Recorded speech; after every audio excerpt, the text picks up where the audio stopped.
Hi everyone, it's Elaine here. I do hope you're staying safe and well, and I brought you out into my garden to share a few thoughts on worship. But I'm not a member of the worship team, and there are two really good reasons for that. The first one is that I can't play a musical instrument, and the second one is that I can't sing either, so not ideally suited to that area of ministry, but I do love to worship. And even though I understand that our whole lives can be worship if we choose to live them that way, I am missing that corporate act of worship when we all gather together on a Sunday morning, and maybe you are too. And for me, that time is always a precious time of exchange, of swapping things. I swap a focus on myself and the things which have occupied me and preoccupied me for the week to a focus on God in His presence. I also swap a sense of having to do everything by myself and get everything done on my own to the sure knowledge that I'm part of family with all of you guys at NLC, but also with the church locally, nationally and globally.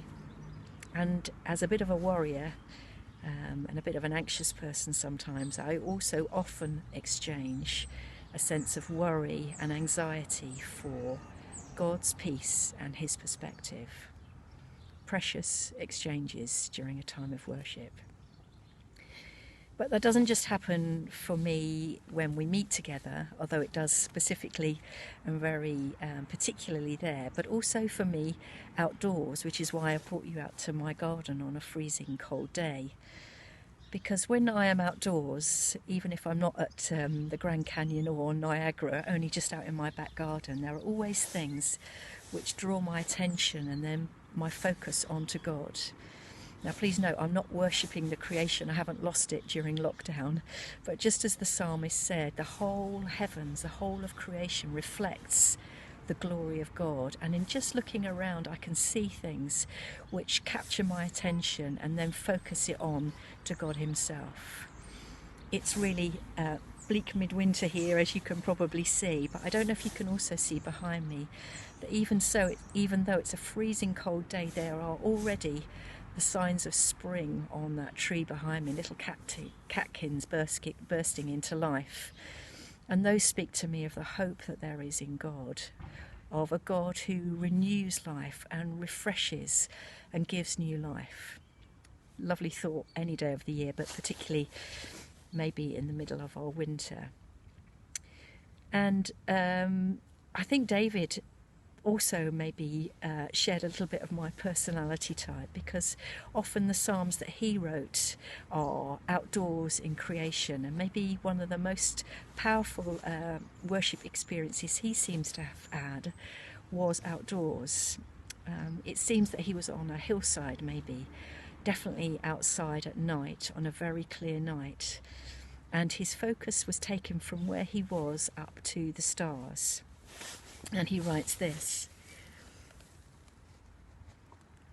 "When I consider your heavens, the work of your fingers, the moon and the stars which you have set in place, what are humans that you are mindful of them, humans that you care for them? Yet you have made them a little lower than the heavenly beings and crowned them with glory and honour." And I love that in Psalm 8. And as a devotional I was reading recently pointed out, there's an amazing exchange which goes on there. As David humbles himself and recognises the greatness of God over all creation, he is also then actually exalted. There's a humbling of himself that goes on, but then God lifts him up and he recognises that actually he's not nothing, a speck on in creation. He's actually part of a human race which is exalted, and as he writes, crowned with glory and honour. And I guess that's an exchange which happens for all of us, or can happen for all of us in worship, that as we humble ourselves before God and recognise our smallness and His infinite greatness, then even in those moments He can bestow on us our true identity as loved, cherished children of God. Wow, how amazing. And that's why I've chosen today the song From Graves into Gardens, because it has a whole list of exchanges which happen when we come into God's presence in worship. And maybe as you listen to it now, one of those exchanges will become particularly precious to you, may just resonate with where you are now. Or maybe God will draw you into leaving something that you carry with him and going away with something of him.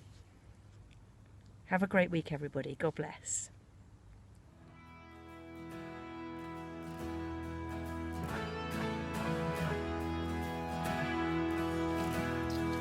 I searched the world,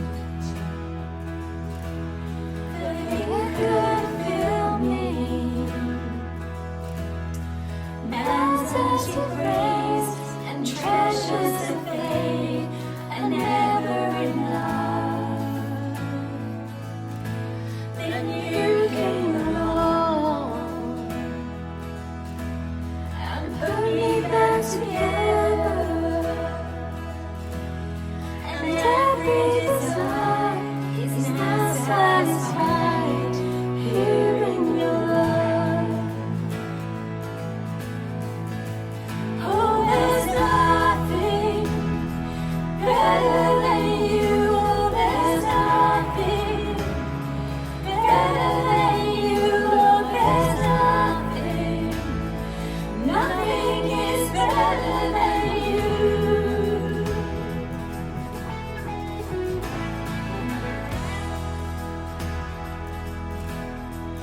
I'm not afraid to show you my weakness, my failures and flaws. Lord, you've seen it all, and you still call me friend. 'Cause the God of the mountain is the God of the valley. And there's not a place your mercy and grace won't find me again. Oh, there's nothing better than you. Oh, there's nothing better than you. Oh, there's nothing. Nothing is better than you. Oh, there's nothing better than you. Oh, there's nothing better than you. Oh, there's nothing.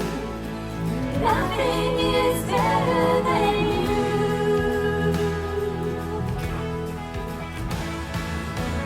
You turn mourning to dancing. You give beauty for ashes. You turn shame into glory. You're the only one who can. You turn graves into gardens. You turn bones into armies. You turn seas into highways. You're the only one who can. Oh, there's nothing better than you. Oh, there's nothing better than you. Oh, there's nothing. Nothing is better than you. Oh, there's nothing better than you. Oh, there's nothing better than you. Oh, there's nothing. Nothing is better than you.